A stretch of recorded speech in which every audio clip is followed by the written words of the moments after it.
สบายดีพี่น้องสบายดีFCทุกท่านพี่น้องสบายดีสมองสบอนพอกันคือเก่าพี่น้องสองน้องไอรินยามแรงๆพี่น้องตอนนี้ก็4-5 โมงอะไรพี่น้องเอ้ยพอกันคือเก่าพี่น้องสองน้องไอรินเนาะ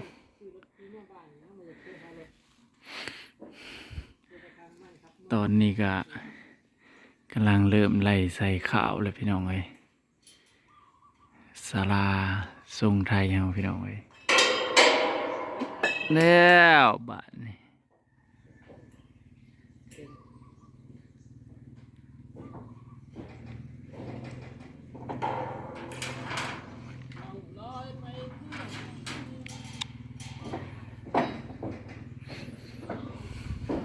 ตอนนี้กำลังวัดแทกใส่ขาวพี่น้องเอ้ยศาลาทรงไทยไก่สิเห็นซ่องอะไรได้พี่น้องไก่สิเห็นซ่องอัน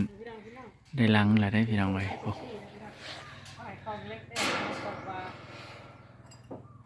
สูงจิ้มคิมเลย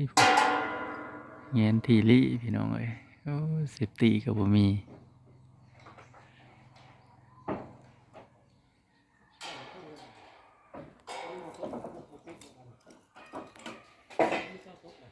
ฮะ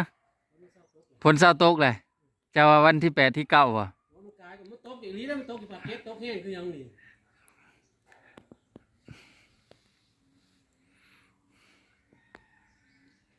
กูก็สั่งสุกรถ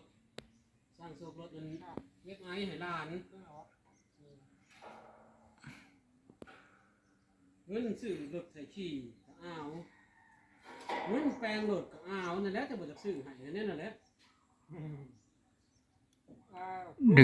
ดึงตึงๆแล้วก็เอาตึงกูนี่กูนี่มันจะเล่นแล้วเห็นไทยเห็นหน้าแต่นี่จะเงินมันนี่แหละมันดีนะมันอยู่บ้านมันบ่ได้หาเงินอยู่เนาะหาก็ได้อยู่แต่มันหมดว้าหลังนี่หลังใหญ่ที่สุดเลยพี่น้องเอ้ยศาลาห้องธรรมทางเฮาน่ะเอิ้นศาลาห้องธรรมทางพี่น่ะเอิ้นกุดพี่น้องกุดทรงไทยศาลาทรงไทยกำลังสิได้ห้องแถวหนึ่งเป็นหนี้เกิดแล้ว300อีกนะโอ้ยเงินที่มันหลักต้องเป็นหนี้ก่อนนะช่องผ่าก็พอเด้อมาไล่ขึ้นนี่มันมาเก็บมือบอกว่าก็จะอ่านก็ก่อนก็ไปเบิ่งที่เขาก็ก่อนเนาะ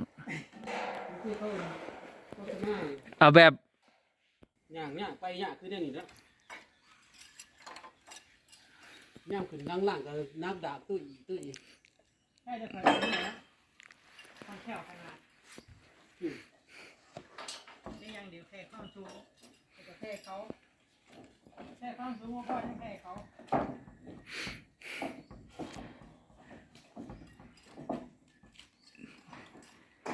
เซฟตี้นะมีแต่ในแอวบ่เซฟตี้แล้วมีแต่ในแอลนะแบบใส่นะบ่มีบ่ราคาว่ามีอันนี้ไม่ว่ารีวิว14แล้วมากะเลือกแค่เลือกมาเอาช่างเอาไม้ติเลยได้คนมาซื้อเท่าไร100 กว่าบาทบ่เฮาเห็นอยู่ใน TikTok นะ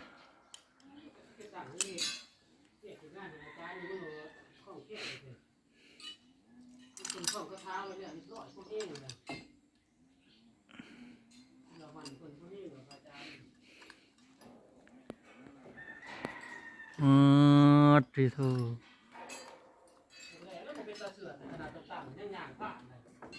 อันนั้นบ่ลุงปันขึ้นไปเบิ่งกระแตมยักษ์บ่ฮะโอ้ก็เดี๋ยวสิขึ้นไปเบิ่งเขาอันแต้มสีเทพสุวรรณกันนั่นแหละยักษ์น่ะนั่นแหละจะว่าสิชวนขึ้นไปเบิ่งกระทาสิ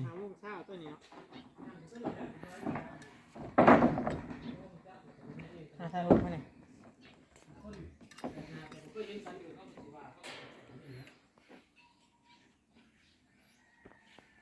นี่ใครรู้ไหม อะโกยอันนี้ลังน้อยเนาะพี่น้องกุดศาลา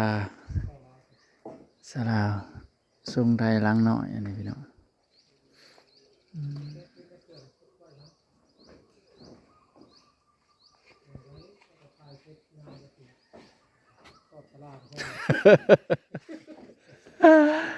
ลืมเบิ่งปองบ่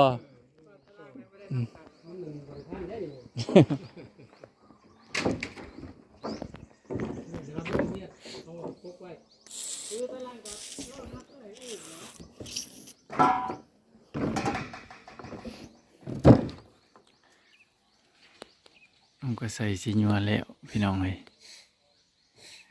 มันบ่แม่นของง่ายเด้นี่เด้ผมก็ใส่สีนัวแล้วสิได้ตัดหางสีนัวอีกบ่แม่นธรรมดาเด้พี่น้องเอ้ยสันจิกลิกตัวนี้ยังว่าลังต่ำเลย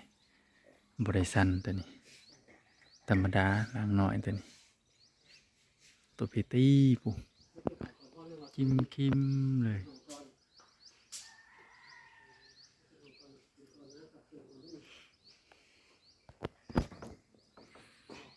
บรรยากาศยามแรงๆพี่น้องอัปเดตศาลาทรงไทย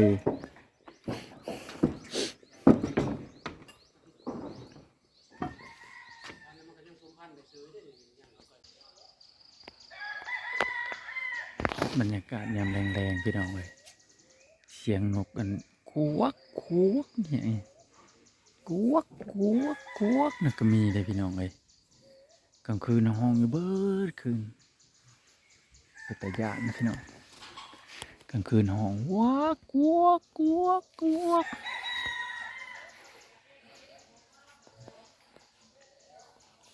ใครแต่นอนสองไอ้น้องพี่น้องนอนกุดนี่กระสันไว้เสียงห้องกวก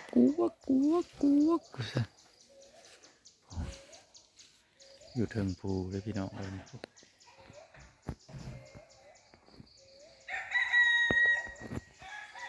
เสียงนกกวกนกยังกูฮูกนะห้องกวกนกกูฮูกก็มีพี่น้องหักตัวบริใหญ่เลยเดียวเบิ่งเมื่อคืนกูฮูกบางตัวก็ห้องกูฮูกบางตัวก็กู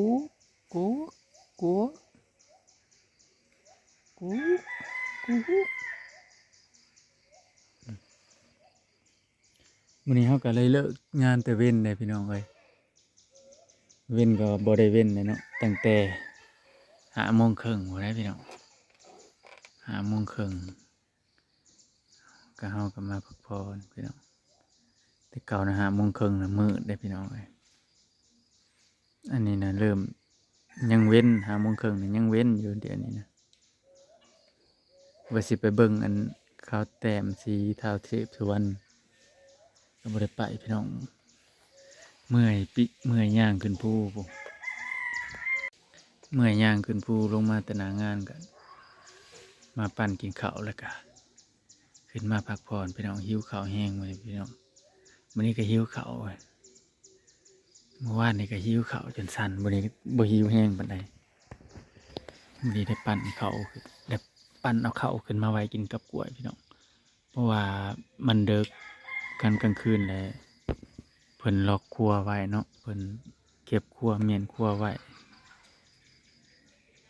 เฮากับบ่ได้เฮากับเข้าครัวเพิ่นบ่ได้ก็เฮาก็ปั่นข้าวกับได้กล้วยขึ้นมา2หน่วยพี่น้องถ้าแม่นร้านค้าบ่ไกลก็สิออกไปหาซื้อขนมแซนด์วิชขนมปังเอามาไว้กินอยู่พี่น้องยามหิวข้าวยามเมื่อยหิวข้าวพี่น้องก็สิกินอันนี้ได้ไก่กระแท้หันขากับพี่น้องพูนอยู่ตำบลสีแก้วพวกพี่น้องเลย ไก่ไปกลับ1 ชั่วโมงเนาะ ซาเล้งพ่วงข้างไปกลับชั่วโมงหนึ่งโอ้ไกลกันมอไซค์ไปกลับนะ30 นาทีพี่น้องมันก็ไวกว่ากันเนาะไวกว่าพ่วงข้างหน่อยหนึง30-40 นาทีไปกลับ เพื่อเขาซื้อนั่นซื้อนี่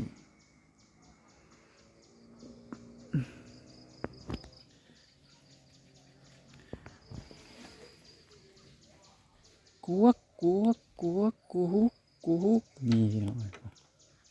ทั้งนะก็มียังมีเลยพี่น้องยังมีกุดถ้ามีผู้มาบวชมีผู้มาบวชมายังกะสินอนนี้นอนนี้นอนนี้นอนอยู่เทิงพุ่นนอนอยู่เทิงพุ่นกุดตะพุ่นถ้าเนี่ยครูเนี่ยครับมีกุดอยู่ทางนี้เนาะ1 2 3 4 5กุดยังว่างนี่หากุดกับอยู่ลุมอีกก็มีพี่น้องอันนี้นะกุดพระอาจารย์พี่น้องพระอาจารย์เพิ่งกลับมาแล้วเพราะว่าวันที่14นี่สิมีบุญกองเขาพี่น้องวันที่14บุญกองเขาเพิ่นสิเฮ็ดบุญกองเขาพี่น้องเพิ่นสิเฮ็ดบุญกองเขาใหญ่แล้วก็ญาติโยมเพิ่นผู้มาสร้างอันท้าวเทพสุวรรณแล้วก็พญานาคในหันในเทิงอะก็เพิ่นก็สิมามอบในหม่องเจดีย์นะพุ่นในหน้าเจดีย์นะเดี๋ยวไปเห็นอยู่ดอกยอดเจดีย์นะในหน้าเจดีย์นะมีท้าวเทพสุวรรณแล้วก็พญานาคเนาะมื้ออันเพิ่นเฮ็ดบุญกองเขาใหญ่ญาติโยมก็สิมาถวายให้พระอาจารย์พี่น้องไผอยากถ้ามี FC อยากมากราบมาไหว้มาศรัทธาเพิ่นก็ได้เด้อพี่น้องเด้อพระอาจารย์เพิ่นอยู่พี่น้องเอ้ยหลายคนอาจสิฮู้เนาะพระอาจารย์วันไสพี่น้องเอ้ยนี่นะหม่องพระอาจารย์วันไสเพิ่นอยู่พี่น้อง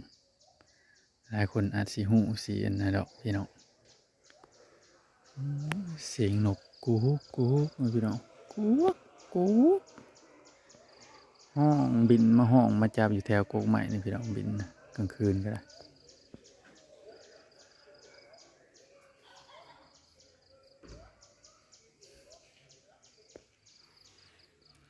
พอกันคลิปหน้าพี่น้องเดี๋ยวถ้าบ่เมื่อยเดี๋ยวเราสิไปเบิ่งเดี๋ยวสิพา FC ไปเบิ่งอันโอ้เขาทาสีท้าวเทพสุวรรณหรือหยักษ์นะเนาะ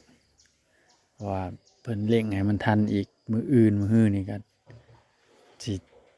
เพิ่นก็สิเฮ็ดจัดงาน